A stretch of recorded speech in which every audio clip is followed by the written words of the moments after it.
ही लोग का कहना है कि अमेरिका का इसमें चाल नहीं था, बिल्कुल चाल था अमेरिका का।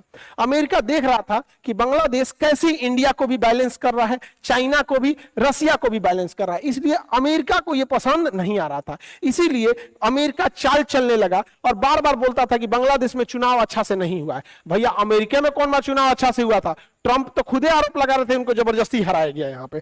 तो अमेरिका ने क्या कहा, मतलब शेख हसीना का कहना था कि अमेरिका यहाँ सेंट मार्टिन आइलैंड चाहता है। क्यों? क्योंकि चाइना के जितने भी जहाज हैं ये मलक्का स्ट्रेट से निकलते हैं, इस पर नजर रखने के लिए चाइना चाहता है, अमेरिका चाहता है।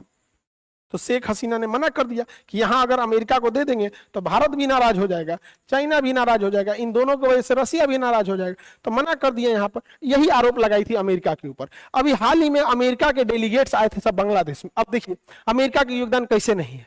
बांग्लादेश में आए थे सब, उन्हें कायदे से बांग्लादेश के प्रधानमंत्री से मिलना चाहिए और नेता विपक्ष से भी मिलना चाहिए। उन लोगों ने प्रधानमंत्री से मुलाकात नहीं किया, डायरेक्ट मिले, नेता विपक्ष से चले गए।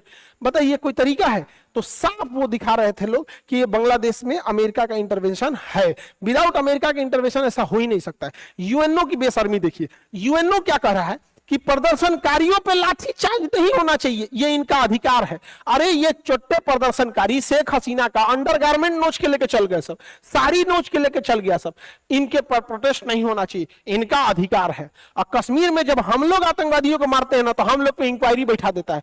अब बांग्लादेश में हिंदुओं के साथ, माइनॉरिटी के साथ अत्याचार बढ़ जाएगा। अब कौन रोक सकता है उसको बढ़ने से? लिए सरकार जो थी शेख हसीना की वो न्यूट्रल सेकुलर सरकार थी, अब उस पर बढ़ जाएगा। अब सरकार इस पे कितना रोक सकती है? यहाँ पर दूसरे की गवर्नमेंट है। और वहां पर शेख मुजीबुर रहमान का पुतला गिरा दिया सर। क्या ये स्टूडेंट है? सब नहीं है सर। और हम लोग कह रहे हैं बहुत गलत हुआ, शेख मुजीबुर रहमान का पुतला नहीं गिराना चाहिए। अब भारत में जब गांधी जी लोग को मारते हैं लोग, तो इनकी जो कहते हैं लोग नाथूराम गोडसे की जय, तो दुनिया हम लोगों का तारीफ करती होगी। जब हम लोग बांग्लादेश को कहते हैं, इतना समझते कि भाई तुम्हारा देश का राष्ट्रपिता है उसको पुतला मत फूको, तो हम लोग में भी यही होता है। तो रेडिकलाइज नहीं होना चाहिए, देश के लिए अच्छा बात नहीं है। अभी भारत को यही मौका है कि चिकन नेक जो 22 किलोमीटर है चौहड़ के अपना कब्जा कर लो।